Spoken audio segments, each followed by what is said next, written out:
Yes, bismillahirrahmanirrahim. Assalamualaikum warahmatullahi wabarakatuh.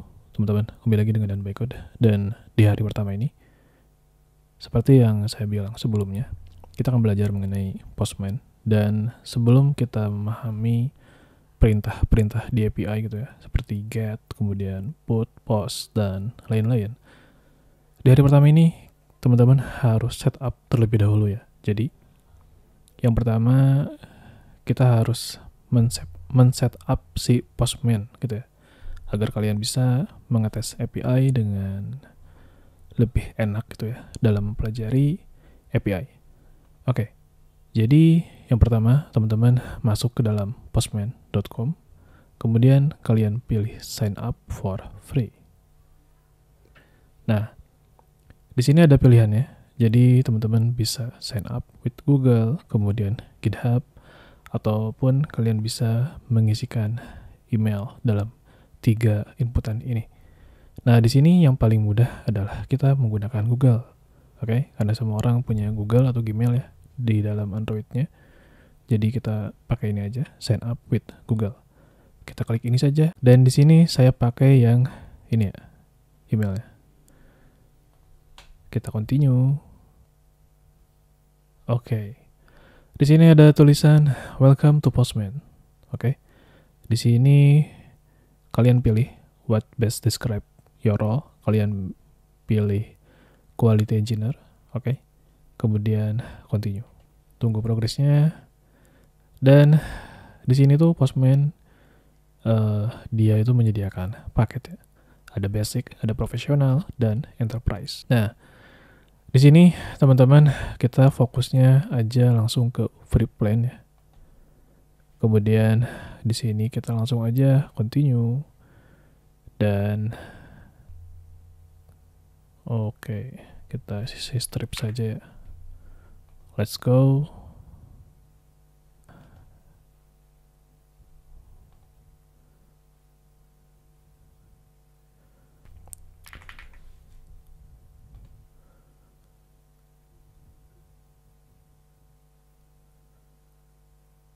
Oke. Exploring, kita tulis tumen ya.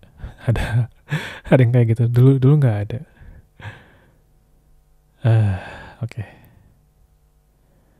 Nah, di sini nanti teman-teman akan dibawa ke sini ya, ke halaman ini, onboarding API exploration. Oke, kita close dulu ya, kita abaikan saja dulu. Nah, di sini yang pertama di halaman Postman ini, alasan kenapa saya menyukai Postman, yang pertama adalah kalian masuk ke dalam setting, kemudian klik setting, dan pilih tema. Nah, kita pilih manual, dan di sini teman-teman bisa memilih tema yang teman-teman suka. Jadi kan defaultnya itu dia menggunakan dark gitu ya. Nah, di sini kalian bisa memilih Dracula ataupun Monokai ataupun Night Owl Dark. Nah, di sini saya pilih ini. Sesuaikan saja dengan selera teman-teman. Kemudian di bagian paling penting di general ini, yang paling penting adalah kalian aktifkan fitur autosave.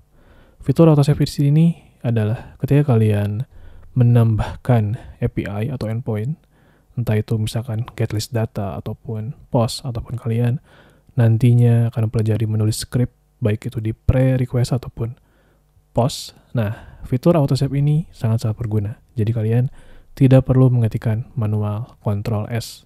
Oke? Karena kalau misalkan kita dikejar deadline ataupun kita buru-buru gitu kan, kita kan kadang suka lupa ya untuk menekan Ctrl S di keyboard gitu ya. Nah, itu kan kadang sering lupa ya. Jadi fitur ini sangat-sangat berguna. Jadi akan menyimpan otomatis. Jika sudah seperti ini, kemudian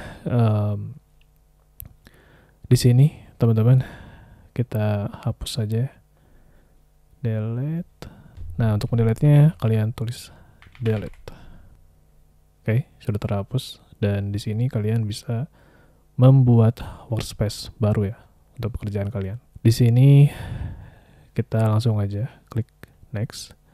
Kemudian kalian tulis untuk workspace kerja kalian adalah learn API atau Basic API.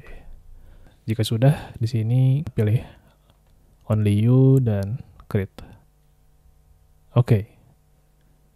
Dan jika sudah seperti ini, kalian pilih Create Collection dan kalian buat collection nama kalian. Misalkan namanya adalah Learn API. Pakai underscore aja ya. Oke, seperti ini. Dan untuk mengetesnya, kita menggunakan fake API. Nah, fake API biasanya namanya adalah JSON placeholder. Jadi JSON placeholder ini adalah API dummy gitu ya. Di sini di JSON placeholder.typecode.com teman-teman bisa melihat endpoint. Endpoint ada /post, /comment, album sampai ke user. Kita klik ini saja. Nah, dari sini terlihat akan menampilkan respon. Jadi ini tuh adalah respon teman-teman namanya. Respon dari endpoint atau API dari /user. Kita copy saja. Oke, setelah di copy, kemudian teman-teman klik ini, add request, ataupun klik ini, add request. Sama aja ya teman-teman. Jadi, kalian mau menggunakan icon tambah ini, atau kalian menggunakan titik 3 untuk view more action, klik, maka akan muncul add request. Sama aja. Dari sini, saya klik yang ada ikonnya. Kemudian, di sini kalian namakan get list user. Oke, kemudian yang tadi kita paste dan kalian send. Oke, tunggu dulu progresnya. Setelah kalian mengklik send, maka di sini akan menampilkan respon dari user. Ketika kalian menampilkan data, berarti metode yang digunakan adalah get. Nanti kita akan membahas lebih dalam ya perihal metode-metode apa saja yang digunakan di API. Oke, Assalamualaikum warahmatullahi wabarakatuh, teman-teman. Jadi di tutorial sebelumnya, teman-teman sudah berhasil setup Postman di web browser. Oke. Jika kalian di web browser, teman-teman harus memperhatikan ya bahwa di sini ada yang namanya desktop agent. Di desktop agent di sini, teman-teman harus menggunakan ini. Jadi kalian jangan menggunakan ini.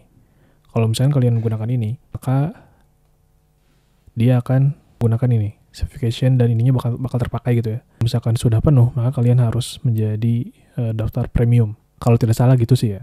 Setahu saya tuh gitu ya. Nah, di sini saya biasa menggunakan si desktop agent. Jadi biar kita bisa terus pakai Postman-nya ya. Cuman ini koreksi aja ya ke teman-teman kalau salah. Dan di desktop agent ini, kalian klik download aja. Nanti setelah download, maka kalian simpan dan install di aplikasi kalian. Karena di sini saya sudah ada ya si Postman agent-nya.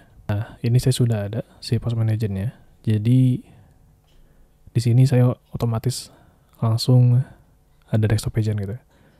Jadi kalian tinggal langsung bisa gitu otomatis untuk menggunakan si Postman-nya. Jadi kalau misalnya kalian close, kemudian kalian klik Postman agent-nya, kemudian kalian open, maka dia akan langsung redirect ke si Postman-nya. Maka dia langsung buka gitu ya, secara otomatis. Terus kita pilih lagi yang Basic API untuk workspace-nya. Jadi intinya, pastiin si ininya tuh kalian memilih desktop agent, dan bukan dari cloud agent. Dan ini adalah versi web browser ya. Jadi kalau misalkan di Postman itu, dia ada dua pilihan. Kalian bisa menggunakan web browser, dan kalian bisa menggunakan aplikasi desktop. Di mana aplikasi desktopnya kalian bisa klik setting, kemudian di mana ya? Saya lupa. coba. Di sini setting. Coba ya. Saya jalanin dulu responnya. Ada. Coba ya, klik Get Postman. Oh, ini mah ke X-nya. Opening browser. Nah, baru ada. Nah, untuk kalian ingin mendownload desktopnya, kalian klik setting, kemudian pilih ini, download desktop app, oke? Nanti akan diarahkan ke sini. Nah, di sini kalian bisa memilih sesuai dengan device kalian. Ada Mac, Apple chip, ataupun yang Intel chip. Karena di sini saya menggunakan MacBook, maka otomatis dia akan membaca secara otomatis ya, sesuai dengan device yang kalian gunakan. Dan kalau misalnya kalian menggunakan Windows, kalian pilih Windows. Kalau kalian menggunakan Linux, tinggal pilih Linux. Seperti itu. Dan nanti kalau kalian sudah mendownloadnya, simpan dan kalian install, maka di sini tampilannya adalah seperti ini, teman-teman. Untuk si aplikasi desktopnya. Jadi kita sign in. Karena di sini saya sudah menginstalnya. Sign in, maka dia akan redirect ya ke si browsernya. Kemudian kita pilih untuk akun yang tadi kita gunakan. Nah, dia akan redirect kembali dan langsung ke aplikasi desktopnya. Nah, di sini otomatis ada Learn API untuk collection-nya. Kenapa ini bisa ada? Ya karena sebelumnya, di video sebelumnya kita sudah mengotomatiskan gitu ya, atau menggunakan fitur autosave. Jadi otomatis ada, tanpa kalian perlu menggunakan Ctrl S secara manual. Jadi udah otomatis ada. Jadinya lebih simpel lah, teman-teman ya. Mantap kan?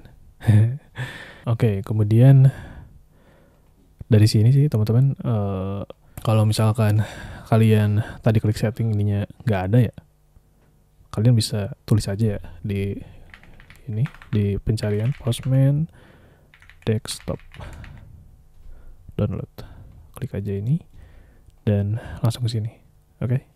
Kalau misalkan tadi case-nya seperti saya ya, tadi kan nggak ada, jadi kalian tinggal ketikkan aja postman.com/download. Oke, mungkin itu aja teman-teman. Thank you. Assalamualaikum warahmatullahi wabarakatuh.